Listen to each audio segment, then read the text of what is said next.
तो बच्चों BCom part second paper second business administration management.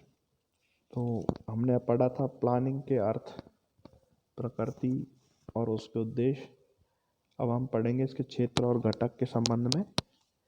नियोजन के क्या क्षेत्र हैं, क्या घटक हैं, क्या इसके महत्व हैं, तो इनके संबंध में पढ़ेंगे। तो पहला तो नियोजन के जो घटक हैं वो इस प्रकार से दिए गए हैं कि इसमें सबसे पहले तो है नियोजन के उद्देश्य, कि इसके क्या क्या उद्देश्य हैं जो हमने बता दिए थे। दूसरा घटक है इसका नीतियाँ। नीतियाँ में वे विवरण होते हैं जो संस्था द्वारा अपने कर्मचारियों के निर्णयों के मार्गदर्शन के लिए स्थापित किए जाते हैं। इस तरह की पॉलिसीज बनाई जाती हैं जो कर्मचारियों पर लागू होती हैं। ये सामान्य विवरण होते हैं अपने आप में, जो निर्णय लेने में मार्गदर्शन प्रदान करते हैं कर्मचारियों को। तो ये इसमें नीतियाँ शामिल होती हैं। दूसरा है अगला, नीतियों भी दो तीन तरह की बताई गई इसमें, जैसे आधारभूत नीतियाँ, बाहर से लादी हुई नीतियाँ और याचना युक्त नीतियाँ।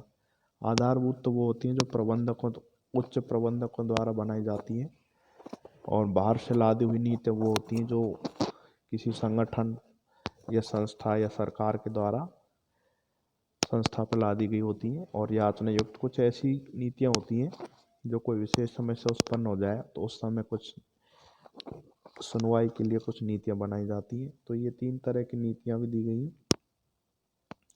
अगला घटक है इसका विधियाँ। विधियाँ भी वे योजनाएं होती हैं अपने आप में जो भावी क्रियाओं को संपन्न कराने का निश्चित तरीका स्थापित करती हैं। संस्था को चलाने के लिए विभिन्न प्रकार की जो टेक्निक्स होती हैं, जो विधियाँ होती हैं, वो बहुत आवश्यक होती हैं, क्योंकि उसके बिना कोई भी उपक्रम अपने लक्ष्यों को प्राप्त नहीं कर सकता। तो इस तरह की विधियाँ भी अपने आप में बनाई जाती हैं जो आवश्यकताओं और परिस्थिति के अनुसार तय की जाती हैं। तो उनको एक बार बना लेने के बाद में उनमें बहुत ही आवश्यक हो तो ही उनमें परिवर्तन किया जाता है, अन्यथा उन्हीं के आधार पर अपने लक्ष्यों को प्राप्त किया जाता है। अगला घटक है इसमें बजट। तो नियोजन का क्षेत्र में अगले में क्या आता है, बजट। बजट भी वे योजनाएं होती हैं जो भावी परिणामों को आंकड़ों में प्रस्तुत करती हैं, यानी जो पहले जो हो चुका है उनके भी आंकड़े तैयार किए जाते हैं और भविष्य में हमें क्या करना है उनके भी आंकड़े। तो उन आंकड़ों के आधार पर हमें बजट बनाया जाता है। तो ये बजट के संबंध में जॉर्ज टेरी ने कहा है कि बजट भावी आवश्यकताओं का एक अनुमान होता है जो क्रमानुसार व्यवस्थित होता है तथा जिसमें निश्चित समय में एक संस्था की कुछ या संपूर्ण क्रियाओं का समावेश होता है। यह नियोजन का एक महत्वपूर्ण औजार है। तो बजट अपने आप में क्या है, एक तरह से एक संभावित आंकड़ों का एक, जो भी संभावित परिणाम होते हैं उनके आंकड़े होते हैं।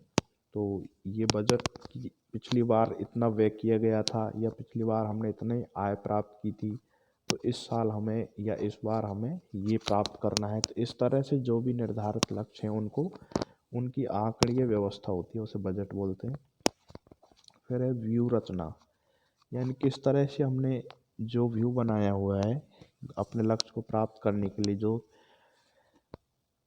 मतलब प्रतिस्पर्धात्मक वातावरण में जिस लक्ष्य को प्राप्त करना है, तो उसको उसकी सफलता के लिए किन किन के आधार पर हम उसे प्राप्त करेंगे। क्या हमने मोर्चाबंदी की है, क्या व्यवहारिक योजना बनाई है, किस तरह से सैद्धांतिक योजनाओं को लागू करेंगे। प्रतिद्वंदियों को भी ध्यान में रखा जाएगा, इसमें बाजार की स्थिति को भी ध्यान में रखा जाएगा और विभिन्न प्रकार के जोखिम और लागतों को भी ध्यान में रखा जाएगा। तो इन सारी बातों को ध्यान में रख कर के जो रचना की जाती है व्यवहारिक रूप से, उसे व्यू रचना कहते हैं।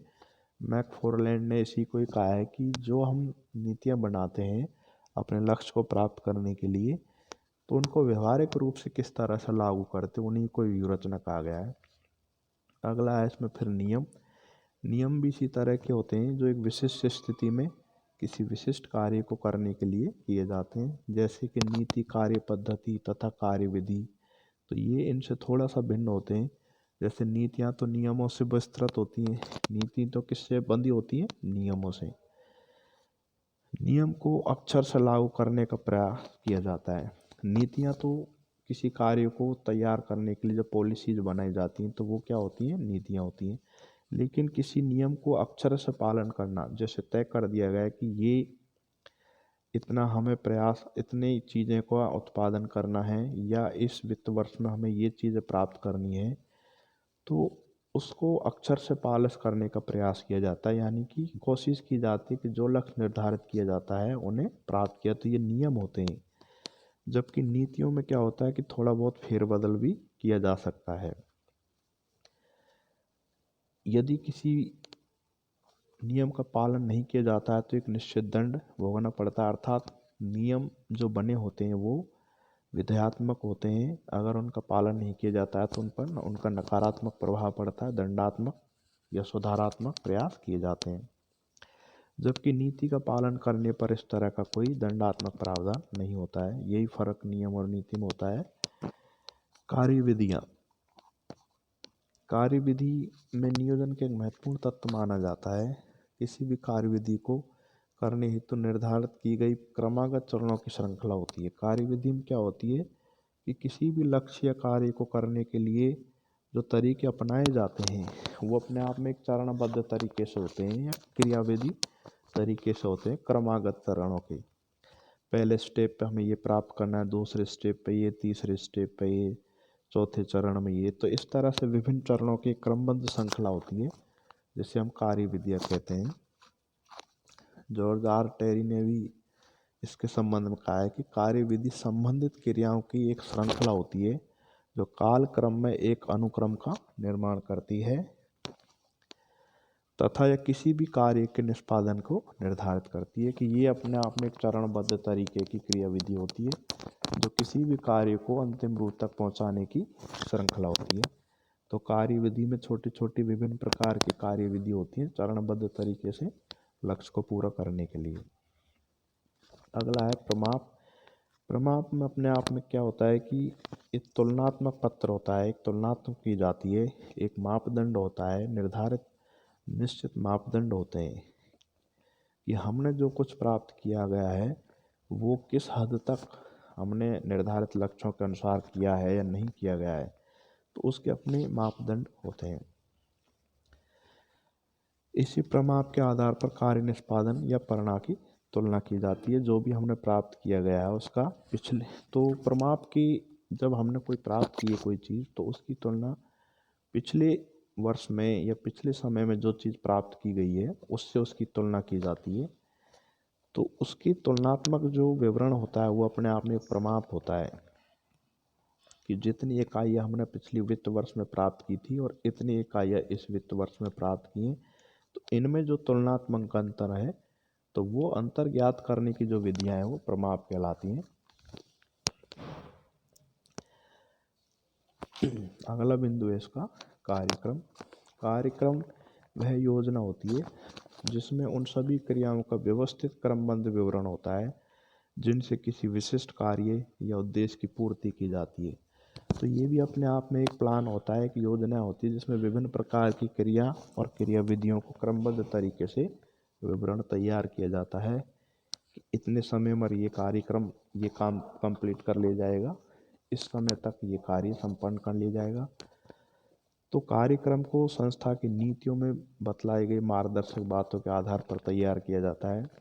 जब किसी संस्था या संगठन में जब नीति तैयार की जाती है, नियम बनाए जाते हैं, तो उसी समय में कार्यक्रम भी तैयार कर लिए जाते हैं। एलन ने कहा है कार्यक्रम के संबंध में कि कार्यक्रम प्राथमिकता के अनुसार व्यवस्थित किया हुआ क्रियात्मक चरणों का अनुक्रम है। यानी प्राथमिकताओं के आधार पर कार्यक्रम तैयार किए जाते हैं कि सबसे पहले उस कार्यक्रम को करेंगे जो सबसे महत्वपूर्ण और आवश्यक है। तो कार्यक्रमों को भी नीति नियमों के अनुसार ही तय किया जाता है। अनुसूचियाँ, अनुसूची वह योजना है जिसमें संस्था की विभिन्न क्रियाओं को संपन्न करने की समयावधि का उल्लेख होता है। यह प्राय कार्यक्रम का एक हिस्सा होती है जिससे प्रत्येक कार्य को निर्धारित समय पर पूरा किया जाता है। अनुसूचियाँ कार्यक्रम के भी छोटे छोटे भागों में बांटा जाता है। अलग अलग कार्य को करने के लिए अलग अलग अनुसूची के अनुसार तय किया जाता है। अगला है परियोजना। परियोजना किसी भी बड़े कार्य या योजना के किसी विशिष्ट चरण को पूरा करने के लिए बनाई गई उपयोजना है। यानी कि कोई भी महत्वपूर्ण कार्य किया जाता है तो उसकी शुरुआत से अंत तक की जो जो पूरा प्लान बनाया जाता है तो उसे एक परियोजना के रूप में ही